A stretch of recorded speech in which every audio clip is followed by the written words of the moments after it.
دنیا کے تھوڑا سا اجازت دیں گے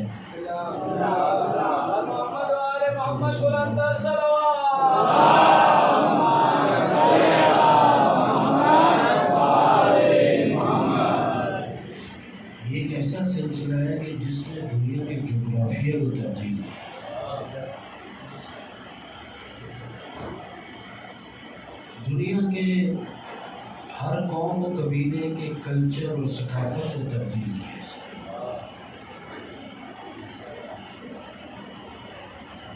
ایک عرب کے اندر یہ واقعہ پیش آیا،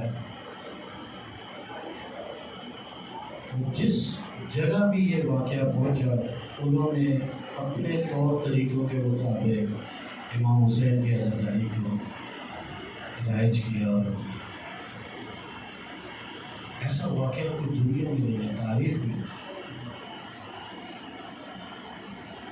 جدھر جہاں پر پہنچا اس نے اپنے ثقافت اور اپنے کلچر کے مطابق اس کو اپنایا۔ بہت ساری رسمیں آپ کے سندھ میں ایسی ہیں جو پنجاب میں نہیں ہیں، کیونکہ ہمارا کلچر کچھ اور ہے، وہاں کا کلچر کچھ اور ہے۔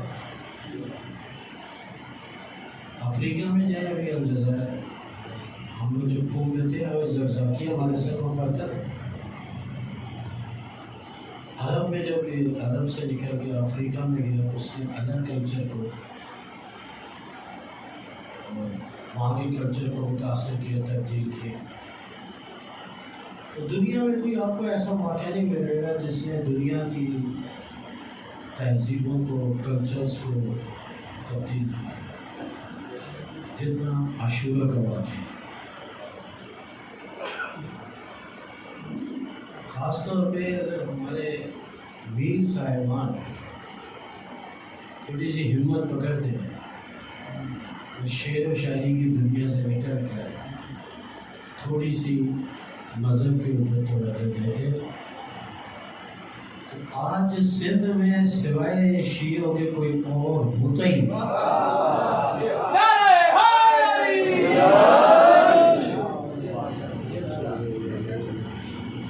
مجھے اتفاق سے 5 دفعہ فارسی میں سندھ کی تاریخ لکھنے کا موقع ملا۔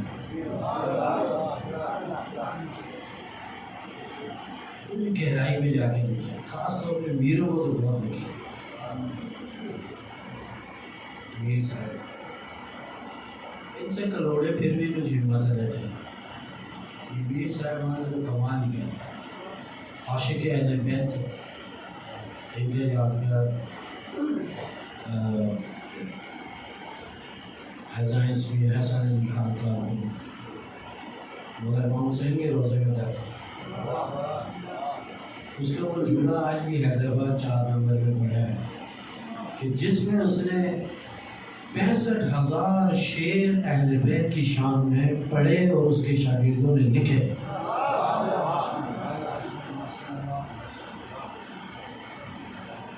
ہمارا تو بچوں کو ہماری تاریخ بھی نہیں پڑھائی جاتی، ان کو پتہ ہی نہیں ہے آخری بادشاہ جو تھے میر نصیر خان تارکن، وہ شیعہ تھا، کٹر شیعہ تھا۔ حیدرآباد پکے قلعے سے گرفتار کیا، قبر اس کی پکڑ کے لے گئے کرتے تھے، قبر اس کی حیدرآباد میں میروں کے قبے جو ہیر آباد میں مشہور ہے، اس میں وہ دفن۔ تو سندھ میں آیا، ابھی آپ لوگ علم دیکھیں، ہمارے یہاں سندھ میں موروں کا علم ہے، پنجاب میں نہیں ہے۔ تو اب ایک جملہ مجھے کہنے دے، حسین وہ ہے کہ ہر تہذیب اور ہر کلچر کے ماننے والے نے کہا مجھے اجازت دو ہم حسین کو اپنے طریقے سے مانیں۔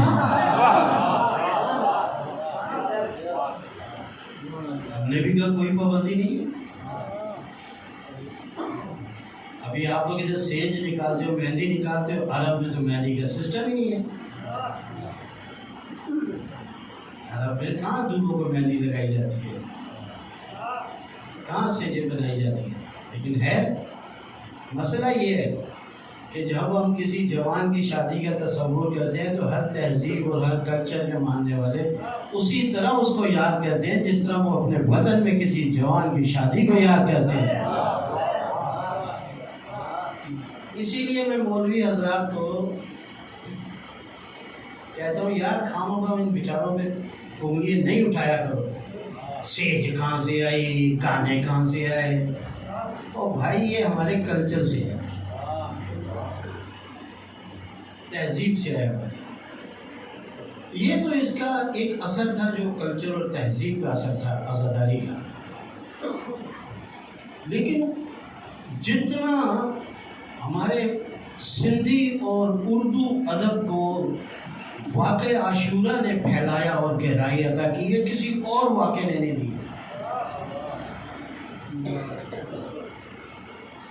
شاید ثابت علی شاہ کے آپ لوگوں نے مرثیہ پڑھا نا، بانی ہے مرثیہ کا، جیسے انیس جو ہے وہ اردو مرثیے کا بانی ہے. میر شاید ثابت علی شاہ، ابھی ہمارے بچوں کو پتہ ہی نہیں ہوگا کہ یہ دفن کدھر ہے اور یہ کس دور کا ہے شاعر ہے. کسی کو پتہ ہے بچوں؟ شاید بڑوں کو بھی نہیں پتہ. یہ کروڑوں کا وزیر اعظم تھا اور میروں کا بھی وزیر اعظم تھا. 2 مرتبہ سندھ کا سفیر بن کے ایران گیا اور پہلے مشہد گیا، بعد میں بادشاہ کے پاس گیا. یہ جو اس کے مرثیے آپ لوگ ابھی بھی ہمارے سندھ کے اندر جو ہے وہ انہی کے مرثیے سے سائیں ثابت علی شاہ کے شروع ہوتا ہے. ان کی قبر کہاں پر ہے؟ سیون میں. مولانا حسن نشوی صاحب کا جو مدرسہ امام رضا، اس کے پیچھے قبرستان ہے، اس کے اندر ان کی قبر ہے، جو اب وہ سیون کے کربلا میں آ گئی ہے. میں تو جب بھی جاتا ہوں سیون سائیں کی قبر پہ جاتا ہوں، سائیں ثابت علی شاہ. یہ میروں کے دور میں، میر ہمارے صاحبان جو ہیں 1856 کے اندر قید ہوئے تھے. خلاصہ یہ ہے کہ ادب کو بھی متاثر کیا اس واقعے نے، شعر کی دنیا کے اندر انقلاب برپا کیا. ایسے استعارے اور ایسی تشبیہات اور ایسی تمثیلیں، ایسے کنائے، اگر یہ واقعہ عاشورہ نہ ہوتا تو کوئی کسی کی جرت ہی نہیں تھی کہ اس طریقے سے شاعری کر لے جیسے میر دبیر نے اور میر انیس نے شاعری کی. ہو نہیں سکتا. لیکن ان سب چیزوں سے ہٹ کر جو بات آپ لوگوں کو میں بتانا چاہتا ہوں، یہ ساری چیزیں اپنی جگہ پر 1450 سال میں وہ کوشش جو بنو امیہ نے کی تھی کہ ملاوٹ والا اسلام مسلمانوں کو دے. توجہ نہیں کہ میں نے کیا جملہ استعمال کیا.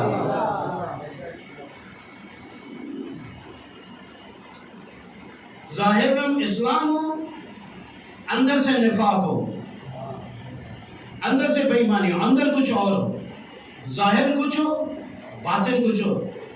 یہی تو معاویہ نے کہا تھا نا بیٹے کو کہ یار بات سن، کام وہ بھی تو ہی کرتا ہے جو میں کرتا ہوں، لیکن دونوں میں فرق یہ ہے.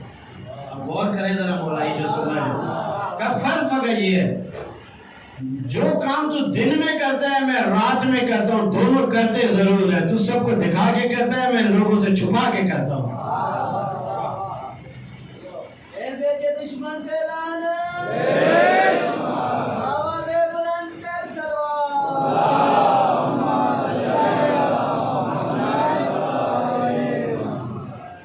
ملاوٹ والا اسلام،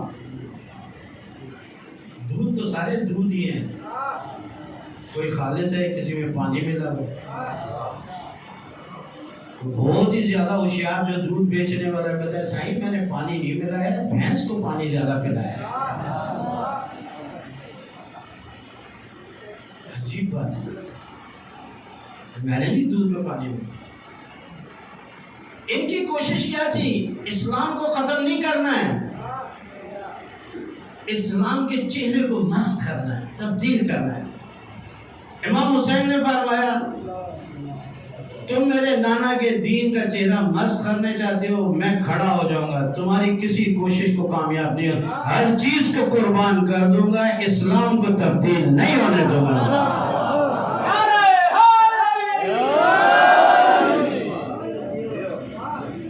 اب جو میں بات کہنا چاہ رہا تھا اس مقدمے میں اپنے بچوں کے لیے وہ یہ تھا، 1400 سال میں وہ جی بہت آئے تھے، جی فلانے نے اسلام کو بچایا تھا، جی فلانے نے اسلام کے لیے بڑی خدمتیں کی تھی، یہ کیا تھا، وہ کیا تھا، فلانا کیا تھا، بڑی بڑے علاقے ہیں.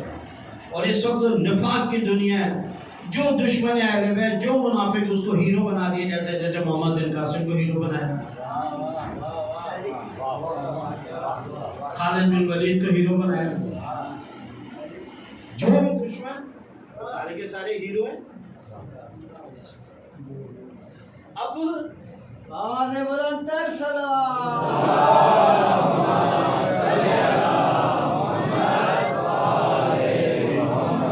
تھوڑا سا میرے ساتھ چلیں، ابھی آپ کراچی سے چلیں یہاں تک آئیں، آپ کو بینر دیکھو کیا کیا لکھے ہوئے نظر آئیں گے۔ 22 رجب کو بھی جوڑ دیا کسی کو، پہلی محرم کو بھی کسی کو جوڑ دیا، فلانی تاریخ میں بھی کسی کو جوڑ دیا۔ ابے بھائی جوڑنے سے کیا ہوتا ہے؟ ایک درخت میں پھل اصلی ہوتا ہے، ایک میں سیب بازار سے خرید کے لگا دو، وہ 2 دن کے بعد سوکھ جائیں گے، لیکن جو اصلی سیب ہوگا وہ ہمیشہ تازہ رہے گا درخت کے ساتھ۔ علی کا مقابلہ نقلی سیبوں سے نہیں کیا جا سکتا۔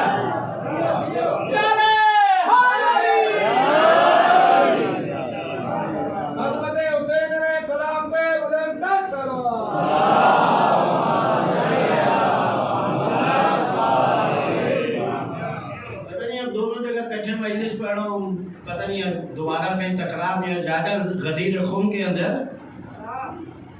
جب سارا کچھ ہو گیا تو اس کے بعد ایک صاحب نے کہا، بعد میں اس نے کہا لولا علی، اگر علی نہ ہوتا میں ہلاک ہو جاتا۔ تیری زندگی علی کا صدقہ ہے، تو سانس علی کے وجود سے لے رہا ہے، تو چل پھر علی کے وجود سے۔ لیکن اس کے بعد والا جملہ جو ہے نا، ہمارے ذاکرین اور خطیب بھی یہ بیان کرتے ہیں، میری بیوی بڑی کم واہ واہ کرتی ہے میری بات پہ، لیکن اس دن اس نے بھی کہا بات تو نے واہ واہ کی ہے۔ میں نے کہا دنیا میں کوئی بیوی ایسی نہیں ہے سوائے خدیجہ اور زہرا کے جس نے اپنے شوہر کی تعریف کی ہو۔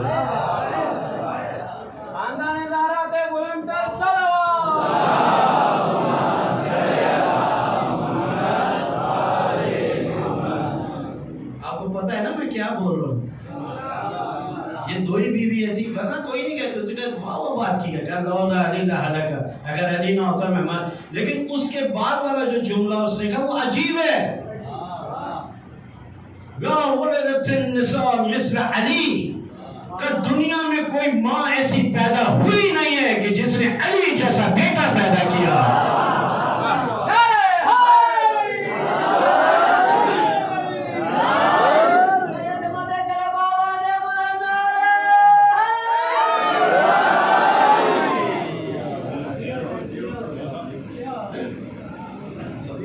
میں اس طرف تو نہیں لے جانا چاہتا ہوں، آگے بہت مجلسیں پڑھی ہیں، کیونکہ ابھی بھی ایک ذاکر تھا ادھر میں مجلس میں، تو مجھے اچھا نہیں لگتا ہے کہ علی کے فضائل بیان نہ کیے جائیں۔ یار اس لیے بیان کر دیا کرو کہ دوسروں کے کلیجے کوئلے میں تبدیل ہو جاتے ہیں۔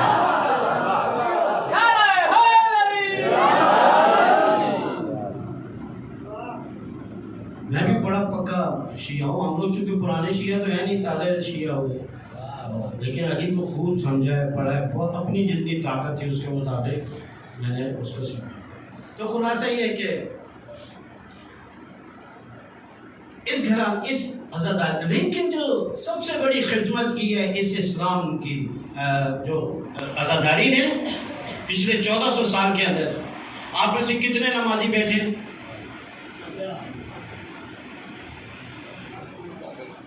سارے نمازی ہیں؟ کتنے نمازی ہیں؟ چلے کتنے مسجد سے جڑے ہوئے؟ میں کسی ہاتھ نہیں اٹھاؤ یار، میں ایسی بات کر رہا ہوں، آپ کی خاموشی بتا رہی ہے کہ کتنے نمازی بیٹھے ہیں۔ میں یہ کہہ رہا ہوں کہ توجہ کریں، میں کسی شان کو گھٹا نہیں رہا ہوں، لیکن حسین کے غم کی تاثیر کو بیان کر رہا ہوں۔ کسی کو حی علی الصلاۃ مسجد بلا سکے یا نہ بلا سکے، لیکن حسین کی عزاداری کا یہ کمال ہے، جیسے ہی کوئی چاند دیکھتا ہے، نماز پڑھے نہ پڑھے، حسین کے فرش عزا پر آ کر بیٹھنا واجب سمجھتا ہے۔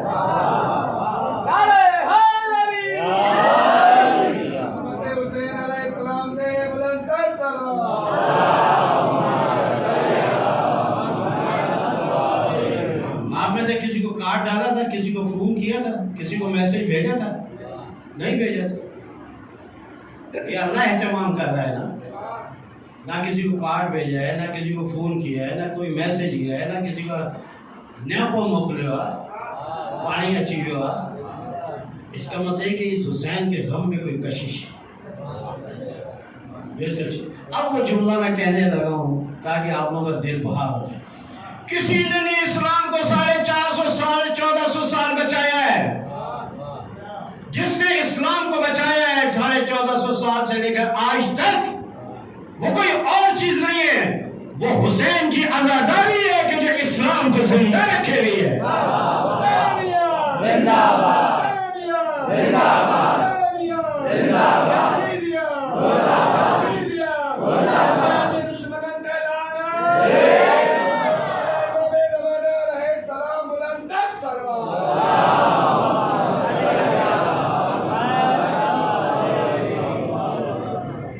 اخلاقی و تربیتی جملہ بھی اس کے ساتھ ہی، اور وہ یہ میرے عزیزوں، میرے بزرگوں، اکثریت سے تو میں سن میں اور عمر میں بڑا بیٹھا ہوں. آپ نماز نہیں پڑھتے، کوئی مسئلہ نہیں ہے. آپ کو قرآن پڑھنا نہیں آتا، کوئی مسئلہ نہیں. آپ نیک کاموں میں پیچھے، کوئی مسئلہ نہیں ہے. خیر ہے، ابھی بچت ہے، ابھی بچت ہے. وہ جب عالم کو لوٹ لیا ڈاکوؤں نے، تو اس نے کہا یار میری کتابیں مجھے دے دو، مال لے لو میرا، یار کتابیں تمہاری کیا سمجھ میں گئی. اس نے ایسے ڈاکو ضرور ہے لیکن بے شرم نہیں ہے. ہمارا بھی ایک رئیس ہے، اس سے پوچھیں گے پھر یہ کام کریں گے. اتنا منظم تو اتنا نظم تو ڈاکوؤں میں بھی.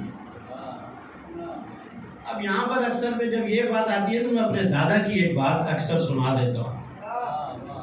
آپ لوگوں نے نمک کس کا کھایا؟ مولا جی نے آگا لنگر کرو بابا، پانی کو بھی بابا سبیل کراؤ. پانی بھی مولا کا، لنگر بھی مولا کا، نمک مرچ گھی سارے مولا کے. ڈاکو رات کے 2:30 بجے سارا مال لوٹ کر بیٹھ گئے.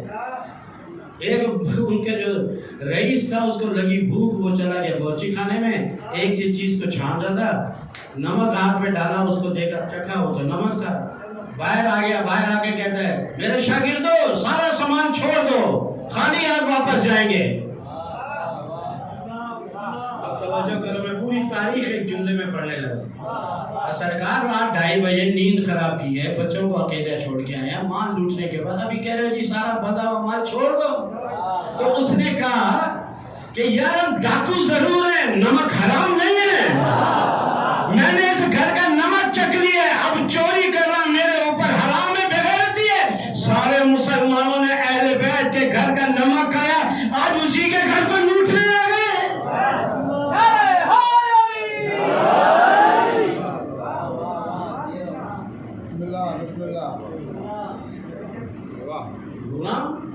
خلاصہ یہ کہ تو وہ جب اس کا رئیس کے پاس ہے، اس نے کہا بھائی کیا مسئلہ ہے؟ یہ کہہ رہا ہے ہماری کتابیں واپس کر دو، مال دے دو.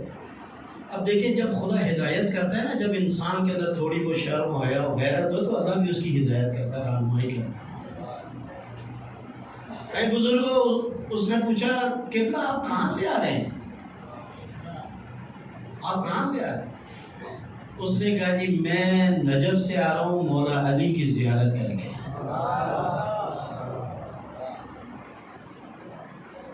رئیس نے تھوڑا سا سر نیچے کیا اور تھوڑی دیر سوچنے کے بعد ان کو کہا کہ یار اس کا مال اس کو لے لو اور اس کی کتابیں اس کی واپس کر دو. اگلے سال وہ عالم پھر گیا زیارت پہ. اس سے پہلے دیکھا ایک ظریف شخص ہے، چوم رہا ہے، توبہ کر رہا ہے، معافی مانگ رہا ہے. اس نے غور سے دیکھا کہ یہ تو کوئی ڈاکوؤں کا سردار ہے.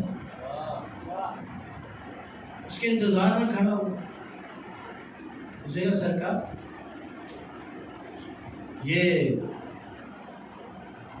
اب تو وہ نہیں ہے جنہوں نے میرے کو پچھلے سال لوٹا تھا.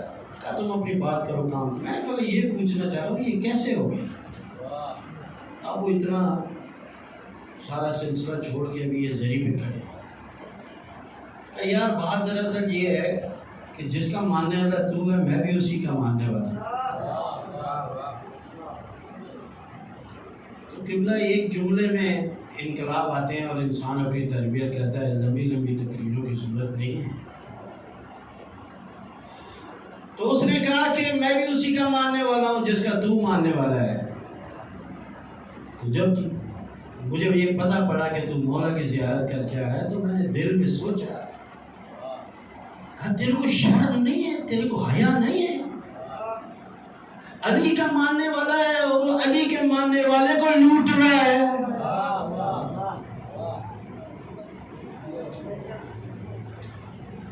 اب ذرا اس کو کھولتے چلے گئے۔ علی کا ماننے والا ہے، علی کے ماننے والے سے جھوٹ بول رہا ہے۔ علی کا ماننے والا ہے، علی کے ماننے والے سے وعدہ خلافی کر رہا ہے۔ اب میں اس کو لمبا نہیں کروں تاکہ یار ٹائم جو ہے ادھر ادھر نہ جائے۔ بات یہ میں کہہ رہا تھا، آخری چیز حیا و شرم ہوتی ہے کہ جو انسان کو بچا لیتی ہے۔ اگر یہ شرم بھی چلی جائے تو انسان تباہ ہو جاتا ہے۔ حر کو اس کی شرم ہی بچا کے لے آئی تھی۔ میں کیا کر رہا ہوں؟ کل تو زہرا کو کیا منہ دکھاؤں گا؟ حسین کے نانا کو میں کیا منہ دکھاؤں گا؟ ایک شرم آئی۔ آپ نماز نہیں پڑھتے کوئی مسئلہ نہیں، قرآن نہیں پڑھنا آتا ہے کوئی مسئلہ نہیں، ٹھیک ہے، اور بھی کوئی اگر کوئی گناہ کرتا ہے کوئی مسئلہ نہیں۔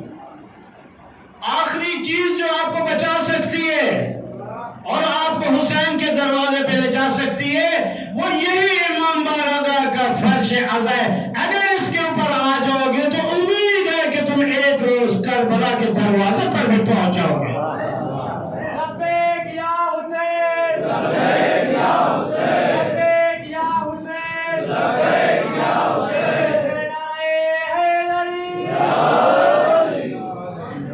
ابھی آپ لوگوں نے دیکھا نا کہ جو چیز بھی اس سے جڑی ہوئی ہے، یہ علم جو ہے خالی علم لگا ہوا ہے، لوگ کہیں گے یار دیکھو چوراہے پہ علم، یہ فقط ایک علم نہیں چوراہے پہ لگایا ہے، یہ عباس ہے، کھڑا ہے، دنیا کو بتا رہا ہے میرے ہاتھ تو ضرور کٹ گئے تھے میرا، لیکن علم آج بھی بولا گئے۔ یہ دشمن کے دلوں کو چیر دیتا ہے، اس کا سیاہ فریرہ ان کے کلیجوں کو سیاہ کر دیتا ہے۔ کم نہ سمجھے آپ اس کو، ایک مولائی ادھر بیٹھا ہوا ہے بس نوحہ چل رہا ہے، ماتم کر رہا ہے، یہ ان کے دشمنوں سے پوچھو کہ ان کے اوپر کیا گزر ہے۔ لہذا عزیزو، آپ کا مجلس میں آنا دشمن کی شکست ہے۔ آپ اگر مسجد کے مجلس کے فرض کو کم کر دیں گے، خالی کر دیں گے، دشمن خوش ہو جائے گا۔ ہم تو یہ چاہتے تھے حسین کو لوگ بھول جائیں۔ ایران میں ایک چاچے سے کسی نے پوچھا کہ یار تم اتنا محرم تگڑا کیوں مناتے ہو؟ کہا انشاءاللہ اگر زندگی رہے اگلے سال اور ذرا کھل کے منائیں گے اور بڑھ کے منائیں گے۔ تو ایسے ہو رہا ہے۔ تو اس نے کہا کیوں ایسا کرتے ہو؟ کہ یار ہم سے ایک بڑی تاریخی غلطی ہو گئی تھی، آج تک اس کو بھگت رہے ہیں، ہم کربلا اور عاشورہ کے ساتھ یہ ہونے نہیں دیں گے۔ سن رہے ہو نا جوانوں، ذرا غور سے سن لو۔ وہ چاچے نے کہا یار ہم سے ایک بڑی تاریخی غلطی ہو گئی تھی، ہم عاشورہ کے ساتھ وہ غلطی نہیں ہونے دیں گے۔ کہا وہ کون سی غلطی تھی؟ کہا جس طرح ہم محرم کو مناتے ہیں، اگر اس طرح غدیر کو مناتے تو آج علی کا حق پامال نہ ہوا ہوتا۔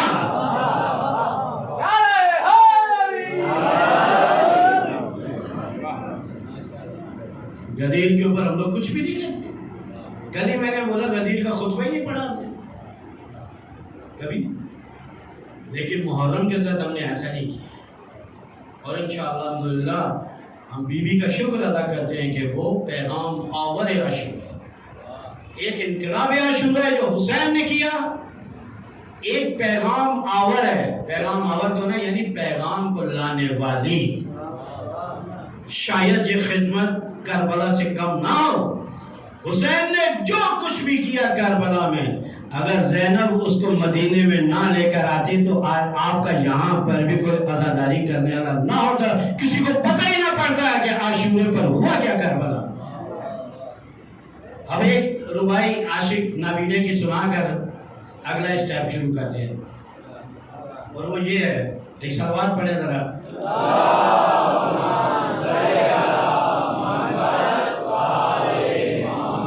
یہ عاشق بی اے کا باپ نہیں، یہ نوید عاشق جس کو پچھلے سال شہید کیا۔ اس کا والد نہیں ہوں، عاشق نابینا. اتنا سا تھا میں نے جب یہ ربائی اس کی سنی. میرا خیال کافی سارے ذاکر سن چکے ہیں. میں تو آخر میں آتا ہوں نا تو تھکے ہوئے مومنین میرے حصے میں آ جاتے ہیں. اس لیے بار بار گھڑی کو دیکھتا رہتا ہوں کہ یار ایسا نہ ہو یار مولوی بس کیا.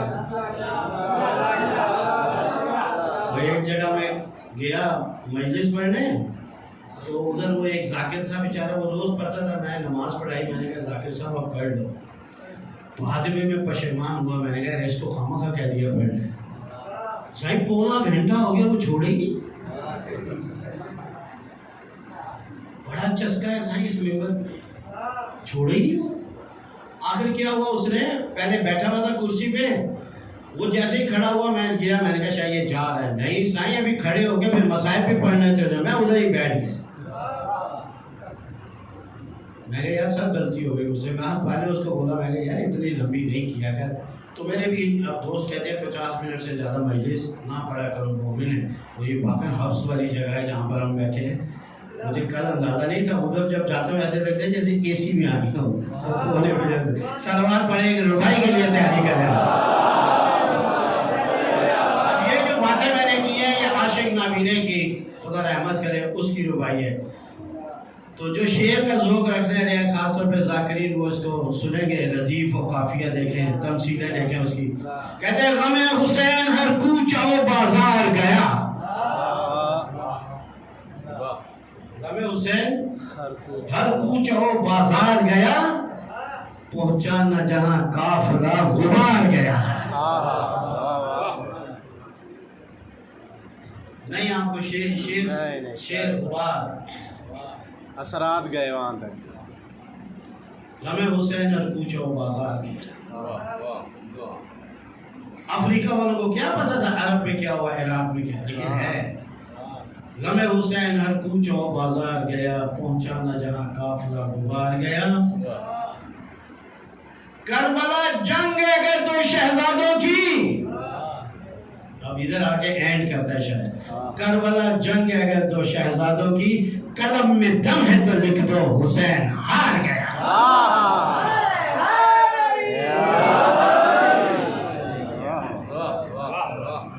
دنیا کا واحد حسین ہے جو ہار کے بھی زندہ باد ہے. میرا ڈائریکٹر تھا ایرانی مہدی ربانی، بڑی میرے ساتھ اس کی سنگت تھی. ہم لوگ بڑی باتیں کرتے تھے. ایک دن مجھے رونے لگا اچانک. میں نے کہا اے ربانی کیوں رو رہے؟ کہہ رہا ہے یار کہ کسی کو شکست دینے سے بڑی بھی ایک شکست ہے. میں نے کہا وہ کیا؟ توجہ کریں، کسی کو ہرانے سے بڑی بھی ایک ہار ہے. میں نے کہا وہ کیا؟ کہتے ہیں دیکھو ایک تو یہ ہے نا کہ فلانے کو تم ہرا دو، لیکن ایک یہ ہے کہ اگر وہ جیت بھی جائے نا، توجہ ہے یا نہیں ہے؟ بزرگوں ذرا غور سے سنا. اگر وہ جیت بھی جائے نا تو اتنا اس کو ذلیل کر دو، اتنا اس کو ذلیل کر دو کہ کوئی تاریخ میں عزت سے اس کا نام نہ لے سکے. کہ زینب نے یزید کو ایسا ذلیل کیا کہ قیامت تک اب اس کا کوئی عزت سے نام لینے والا نہیں ہوگا.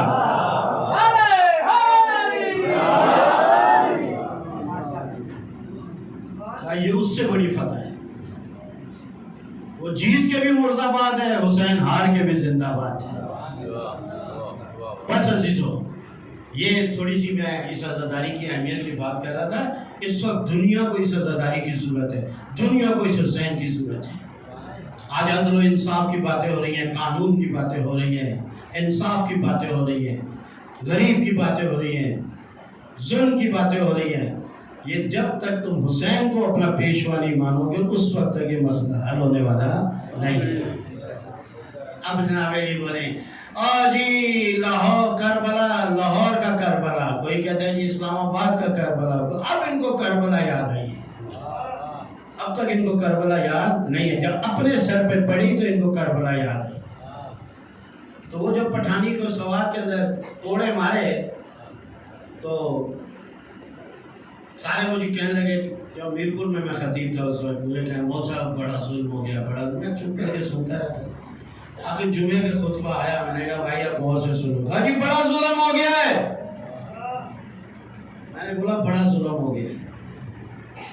ایک پٹھانی خاتون نے ثواب کے اندر اس کو کوڑے مارے ہیں. دنیا کہہ رہی ہے, حقوق انسانی کی تنظیمیں کہہ رہی ہیں, سارے کے سارے پریس والے, ٹی وی والے, سوشل میڈیا پہ دھوم مچی ہوئی ہے, اور جی عورت کو کوڑے مار دیا. اور میں نے کہا جو مسلمان, اگر کسی نے منافقت کا گولڈ میڈل دینا ہے نا تو آج مسلمانوں کو گولڈ میڈل دو. اس کا آپ کی کوئی بات سمجھ میں آتی ہے میں کیا کہہ رہا ہوں؟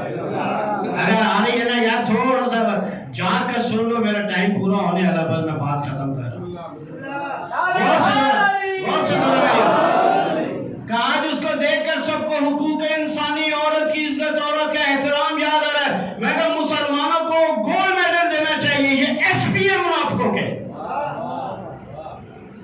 یہ چیف آف آرمی اسٹاف ہے منافقوں کے. ایسے منافق کوئی نہیں ہے. کہ جب کوفہ اور شام کے بازاروں میں رسول کی بیٹی کو تعزیانے لگے تھے تو کسی نے آواز نہیں اٹھائی, کیوں کر کے بیٹھے رہے. آج اس کو لگے تو تمہارے کو عورت کی عزت اور عورت کا احترام بھی یاد آ گیا. یہ ہے تاریخ. خلاصہ یہ کہ عزیزو, اسی لیے امام خمینی نے فرمایا کہ یہ محرم اور سفر ہے کہ جو اسلام کو زندہ رکھے.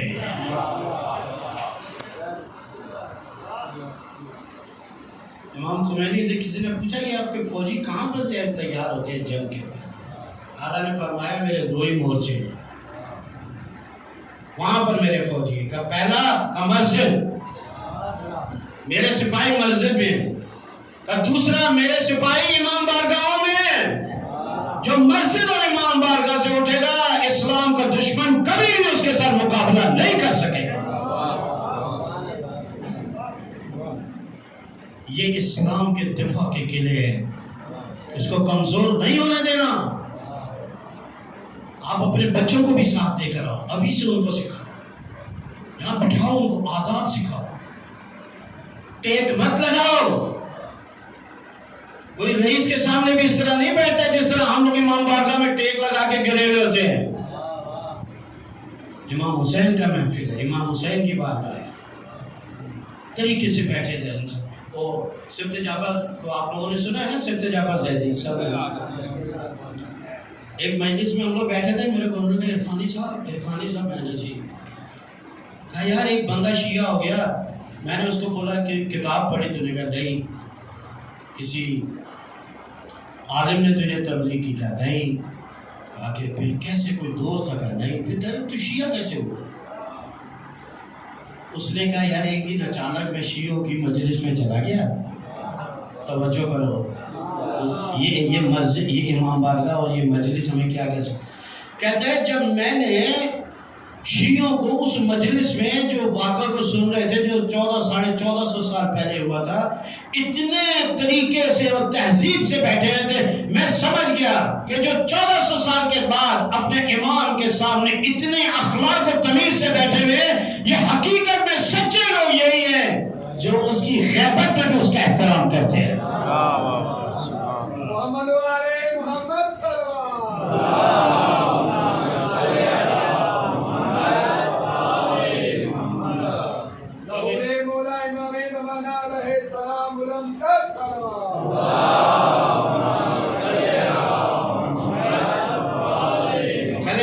سلوات اور پڑھے تو میں اپنے موضوع کو شروع کروں.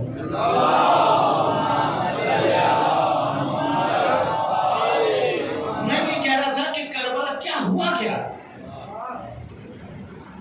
ایسی اچانک ہوگی کربلا یا نہیں؟ ٹائم لگا اس میں. یہ میرا سوال ہے آپ لوگوں سے, آپ جواب دیں.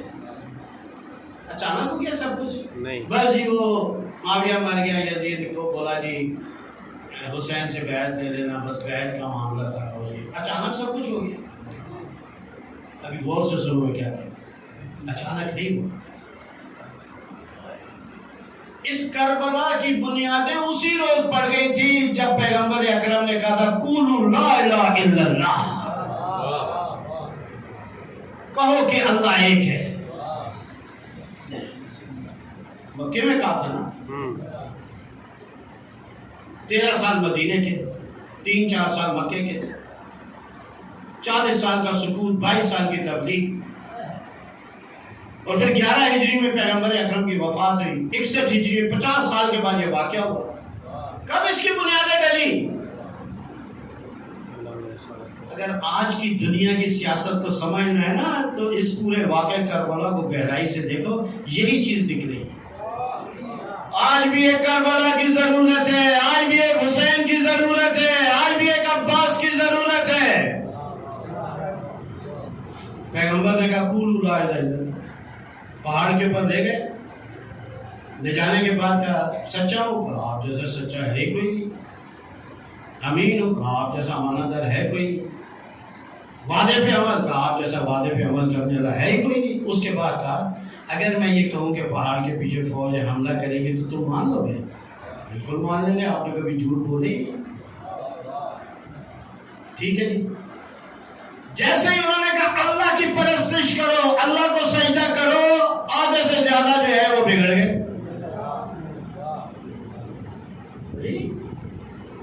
ابھی 1 منٹ پہلے جو تھے وہ کہہ رہے تھے جی آپ جیسا سچا ہے ہی نہیں، آپ جیسا کوئی امانت دار ہے ہی نہیں، آپ جیسا کوئی وعدہ وفا کرنے والا ہے ہی نہیں، ایک دم پیغمبر سے منہ موڑ لیا۔ کیوں؟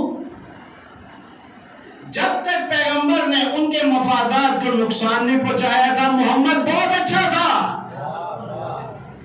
غور کرو، ان چیزوں کو نہیں سمجھو گے کربلا سمجھ میں۔ لیکن جیسے کہا کہ ان کے غرور ٹوٹنا چاہیے، ان کا تکبر ٹوٹنا چاہیے، غریب اور امیر کا فرق ختم ہونا چاہیے، ہاں، غلام کو آزاد ہونا چاہیے۔ اب جب ان کے مفادات کو نقصان پہنچا، انہوں نے پیغمبر کی مخالفت شروع کر دی۔ ارے وہی ہے نا جس کو تم لوگوں نے کہا تھا آپ جیسا تو سچا ہے ہی کوئی نہیں، آپ جیسا تو امین کوئی ہے ہی نہیں۔ اب کیا ہوا؟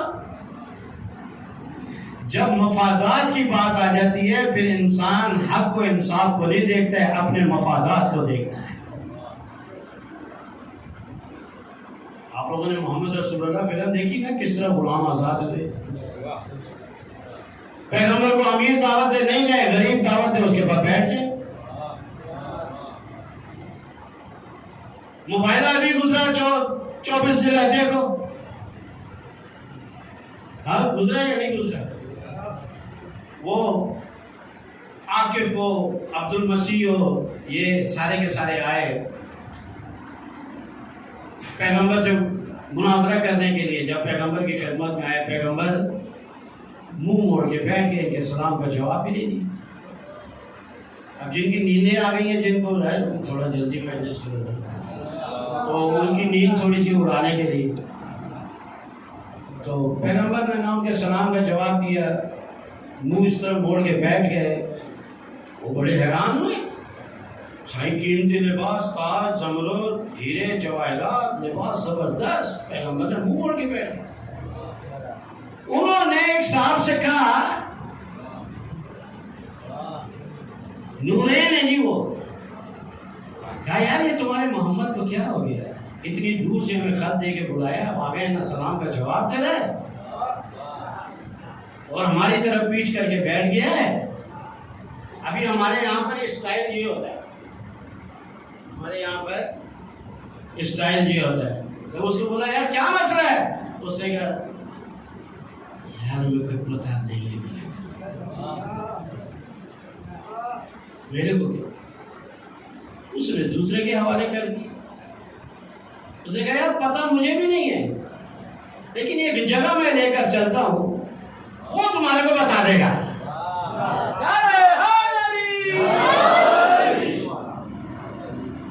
وہ تمہارے کو بتا دے گا۔ گئے، جا کر دروازے کو بجائے، کون ہے؟ کہ جی وہی ہے، جب گھوٹ پھنستی ہے تو آتے ہیں، جب گھوٹ پھنستی ہے تو آ جاتے ہیں۔ اچھا دروازہ کھولا، ہاں کیا مسئلہ ہے؟ کہ سرکار یہ اتنی دور سے آئے ہیں، پیغمبر ان کو سلام کا جواب بھی نہیں دے رہے، ان کی طرف پیچھ موڑ کے بیٹھ گئے۔ مولا مسکرائے، مسکرانے کے بعد کہا یہی کھڑے ہو۔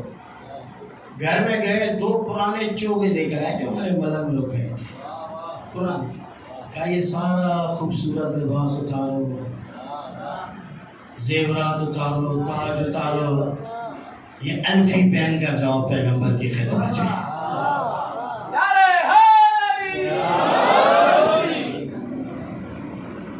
وہ پہن کے گئے، پیغمبر نے دور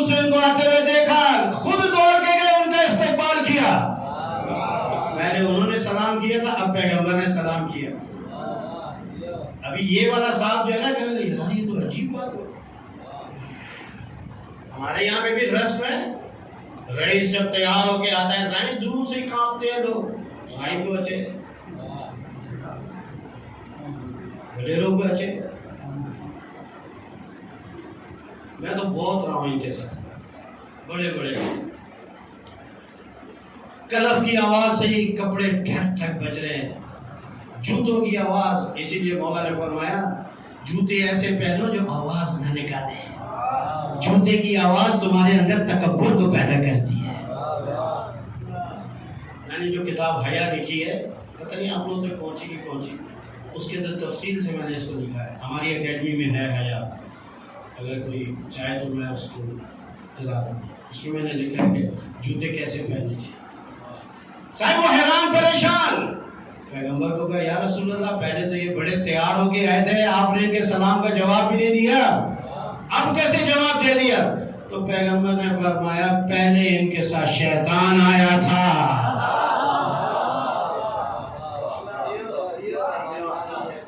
اب میرا تھوڑی باتیں ایسی ہوتی ہے نا، یا رسول اللہ آپ ہی اس کو کہہ دیتے کہ شیطان کو اتار کے آؤ. اب چپ کر کے کیوں بیٹھ گئے؟ چپ کیوں کر گئے؟ کہا میں چپ اس لیے کر گیا، میں چاہتا تھا خود یہ جائیں، میں بھیجتا تو کہتے دیکھو جی بھائی ہے نا بھیج دیا. توجہ کر رہے ہیں آپ یا نہیں؟ ابھی ایک جملے میں آپ کی ساری تاریخ کی جتنی زندگی آپ نے مجلس سننے کا تجربہ ہے نا، اس کو ایک جملے میں بتا. سرکار خود نہیں اتروایا، کہا خود ہی ڈھونڈ کے جائیں. علی کے دروازے پر گئے، شیطان اتار کے آئے. پیغمبر اکرم نے ایک نقطہ بتا دیا مسلمانوں کو تا قیامت کے لیے، کہا دیکھو اگر کسی کے دماغ میں شیطان گھس جائے، یا وہ علی کے دروازے پر جائے تو اترے گا، یا پھر علی کے کسی بیٹے کے دروازے پر جائے تو اترے گا.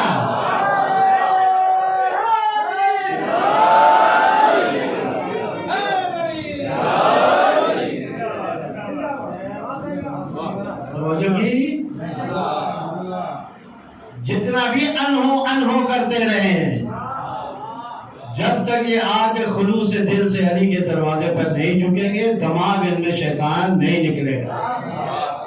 جتنا مرضی اور ہم بھی وہ مولانا محمد اسماعیل دیوبندی سے کسی نے کہا نا ہم بھی مانتے ہیں، تو بولا یار یہ بھی کا مطلب میرے کو ملتان میں سمجھ میں آیا. ہوا کیا؟ مولوی صاحب کے آگے جناب بھونا ہوا گو یہ وہ فلانا، تو مولوی صاحب کے ساتھ شاگرد بھی تھے 5-10. انہوں نے کہا یار ان کو دیا، کہا جی ان کو بھی دیتے ہیں. اب چپ کر گیا، ان کو بھی دیتے بھی، ان کو بھی دیتے. ارے جب کھانا کھا لیا میں نے ان سے پوچھا کہا تمہیں بھی دیا کھانا؟ کہا جی بھی دیا. نہیں سمجھ میں آئی. صلوات پڑھو محمد والے.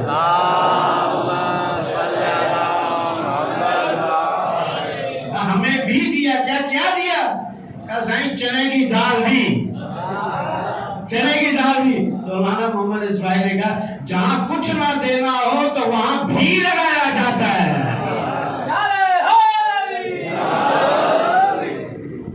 بھی یہاں بھی مانتے او بھائی، بھی سے مسئلہ حل ہونے والا نہیں ہے جب تک کہ گھی نہ لگا. بھی سے مسئلہ حل ہونے والا. خلاصہ یہ کہ پیغمبر اکرم نے کہا کوئی نہیں بابا، سارے ساتھ جہاں پہ غریب بیٹھیں گے سب کے ساتھ میں بیٹھوں گا. ایک ہی چادر ہے، اسی پہ نماز پڑھتے ہیں، اسی پہ بیٹھ جاتے ہیں.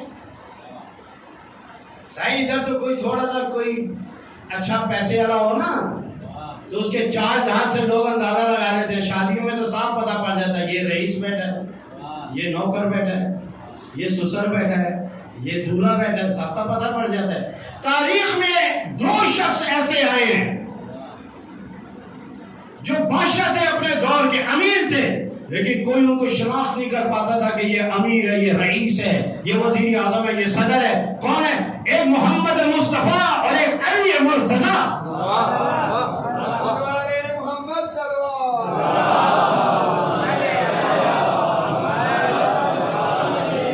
لوگ باہر سے آگے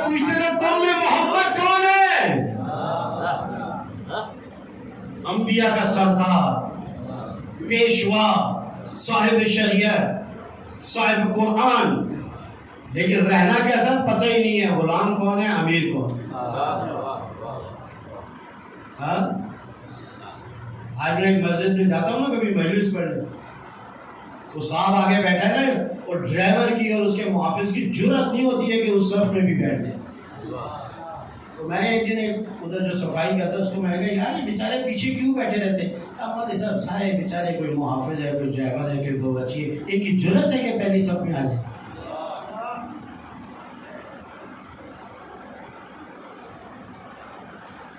اب اس سمجھ میں ہے نا میں معاشرے کے کس درد کو بیان کر رہا ہوں۔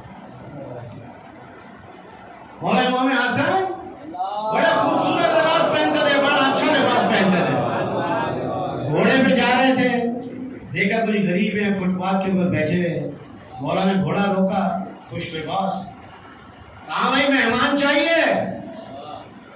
ان کو غریبوں کو کیا کہہ رہے، مہمان چاہیے؟ کہا یہ مہمان خدا کی رحمت، خدا کا فرشتہ۔ کہا کون ہے وہ؟ کہا میں خود حسن ابن علی۔ آپ ہمارے ساتھ، وہ بھی فٹ پاتھ پہ؟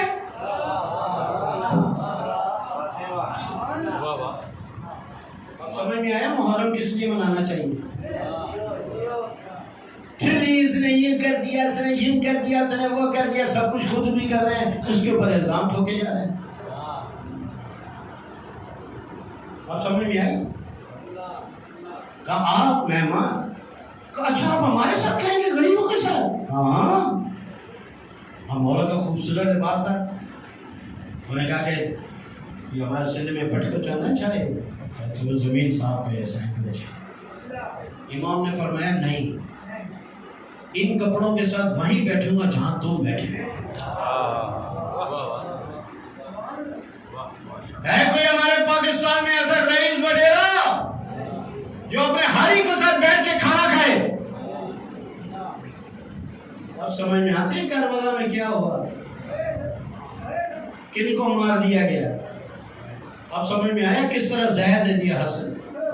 اس کے بعد جب کھانا کھا لیا تو مولا نے فرمایا آج میں تمہارا مہمان تھا، کل تم میرے مہمان ہو۔ اپنے ہاتھوں سے کھانا کھلایا، اپنے ہاتھوں سے کھانا کھلایا۔ جب سب کچھ اٹھ کے جانے لگے گا مولا بڑا شکریہ آپ نے کہا نہیں نہیں نہیں ٹھہرو ٹھہرو ٹھہرو بابا خادمہ جی وہ اندر جو شاپنگ بیگ میں نے ان کے لیے تیار کیے وہ بھی لیا۔ شاپنگ بیگ لے کر ایک ایک بندہ جا رہا ہے، کہا دیکھو تم میرے مہمان تھے، تم نے میرے دسترخوان پہ کھانا کھایا، یہ شاپنگ بیگ میں نے تمہارے گھر والوں کے لیے بنائے تاکہ وہ بھی میرے دسترخوان سے محروم نہ رہ جائے۔ یہ اس لیے محرم مناتے ہیں، اس لیے خود یہ معیار اور اقدار قائم کیے پیغمبر اکرم نے۔ غریب کا احترام، وعدہ خلافی نہیں ہونی۔ جس دن سے مفادات کو نقصان پہنچا کہ یا محمد 7 منٹ باقی رہ گئے 1 گھنٹہ پورے ہونے میں، آپ لوگ تھک تو نہیں جاتے؟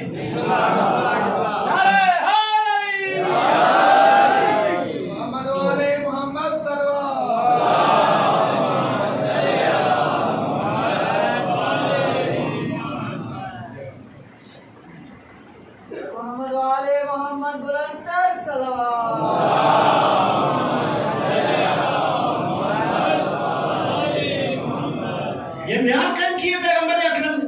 جیسے ہی پیغمبر اکرم کہا ہم آپ کو کھانا بند کریں گے تو کر دو، آپ کو مکے سے نکال دیں گے، ہم ہجرت کر جائیں گے۔ پیغمبر ہجرت کر گئے،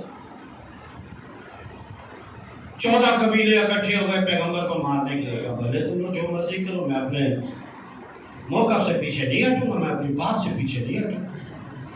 جب لڑ لیا، سب کچھ ہو گیا، اقتصادی پابندیاں بھی لگا دیں، عرب کے قابو میں نہیں آئے، پیغمبر اکرم تو آخر میں آ گئے، آگے کہنے لگے محمد تیرا سارا کا سارا دین ہمیں قبول ہے۔ ایک دو واقعات اور بھی جس کو مودودی نے اس بات کو لکھا، خلافت ملوکیت میں کیسے تبدیل ہوئی، خلافت بادشاہت میں کیسے تبدیل ہوئی۔ یہ معاویہ اس کا یزید کا باپ تھا جس نے یہ سب کچھ کیا۔ عمر ابو بکر عثمان تک پھر بھی تھوڑی اسلام قابو میں تھا، اس نے تو آگے بیڑا غرق کیا۔ تو کہا کہ محمد سب کچھ قبول، نماز قبول، روزہ قبول، حج قبول، قبلہ قبول، قرآن قبول، تیرا خدا بھی قبول، سب کچھ قبول۔ پیغمبر نے کہا لڑائی کس بات پر ہے یار محمد، سب کچھ قبول ہے، نماز بھی قبول ہے، بس نماز میں دو چیزیں نکال دو، نماز بھی قبول ہے۔ تھوڑی سی اللہ کی اور نماز کی بھی بات ہو جائے نا، اسی کے اوپر نہیں کب سجدہ اور رکوع کا ہے محمد،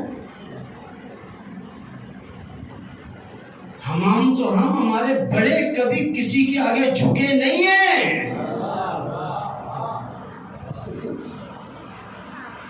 نہ جھکے ہیں نہ کسی کو سجدہ کیا ہے۔ ساری کی ساری لڑائی یہی ہے کہ تو ہم سے ہمیں جھکنے کا آرڈر نہ دے، سجدے کا آرڈر نہ دے، ہم تیرا سارا کا سارا دین بھی قبول کر لیں۔ پیغمبر اکرم نے فرمایا میری اور تمہاری لڑائی تو اسی بات پر ہے، تم دنیا کو سجدہ کرنا چاہتے ہو، میں خدا کو سجدہ کروانا چاہتا ہوں۔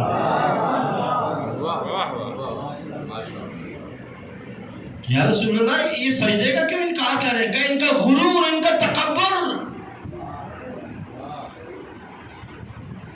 اس لیے ان کو نماز گرا گزرتی ہے۔ میں سجدہ، ہمارے تو بڑوں نے کسی کو سجدہ نہیں کیا، غرور، تکبر۔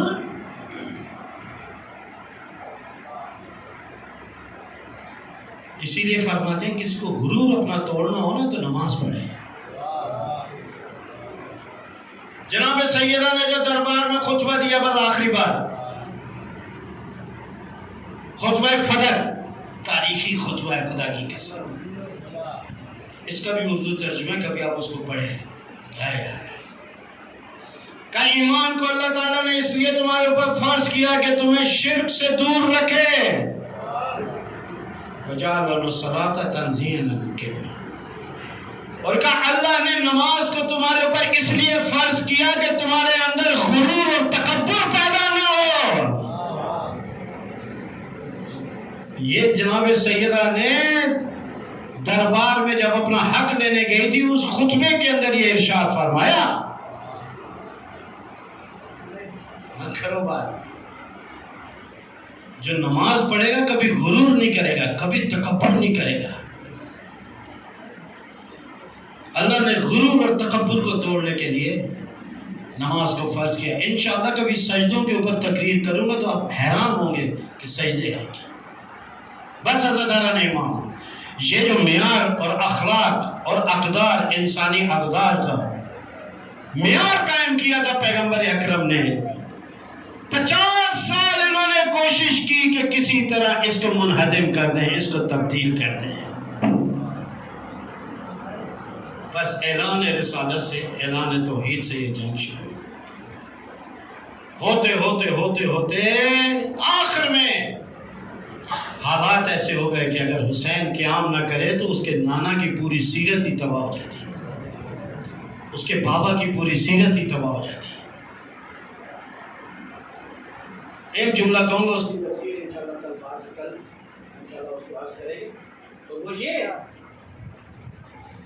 کہ یہ جتنا بھی ظلم ہوا امام حسین کے بعد، لاشوں کا پامال ہونا، خیموں کا لوٹنا، یہ سارا کا سارا ہر اس چیز کی توہین کی، تذلیل کی جس کو محمد نے عزت دی تھی، اور دنیا کو بتایا دیکھو آج ہم کامیاب ہو گئے، محمد کے معیار سارے توڑ دیے ہم نے۔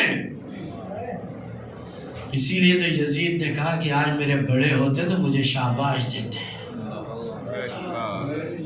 ہاں اب سمجھ میں آئی، میرے کو شاباش دے دے۔ ابو بکر وہ کام نہ کر سکا، عمر وہ کام نہ کر سکا، عثمان وہ کام نہ کر سکا، میرا باپ معاویہ نہیں وہ کام کر سکا جو میں نے کیا۔ محمد کی ساری فضیلتوں کو میں نے خاک میں ملا دیا، عورت کو عزت دی، میں نے تازیانے مارے، بچوں کو پیار کیا، میں نے زیور چھینا، تماچے مارے، چادر اور چار دیواری کا احترام کیا پیغمبر نے، میں نے خیموں کو آگ لگائی، حسین کو پیار کیا، میں نے گلا کاٹ دیا۔ سب کچھ یہ کر کے دکھایا، دیکھو آج ہم کامیاب ہو گئے، وہ جو اخلاق اور معیار قائم کیا تھا ہم نے اس کو تبدیل کر دیا۔ حسین بھی غیرت مند ہے، کہا میں گھر چھوڑنا پڑے چھوڑ دوں گا۔ عزیزو، ایمان کے بعد، اہل بیت و قرآن کے بعد انسان کا سب سے بڑی جو محبت ہوتی ہے اپنے وطن کے ساتھ ہوتی ہے۔ وطن چھوڑنا اتنا آسان نہیں ہوتا ہے۔ کہتے ہیں جب مولا امام حسین وطن چھوڑ کے جا رہے تھے، جب تک مدینے کی دیواریں نظر آتی رہی، پھر پیچھے مڑ مڑ کے دیکھتے رہے، اس کو مڑ مڑ کے دیکھتے۔ 5 منٹ سے زیادہ مصائب نہیں پڑھوں گا۔ میرے نانا کے مدینہ خدا حافظ حسین جا رہا ہے، میرے بابا کے مدینہ خدا حافظ حسین جا رہا ہے، میری ماں کے مدینے حسین جا رہا ہے۔ عزاداران امام، ابھی آپ نے ذاکر صاحب سے مصائب کو سنا، اگر اجازت ہو تو میں بھی آپ لوگوں کی خدمت میں کچھ 2 جملے عرض کر دوں۔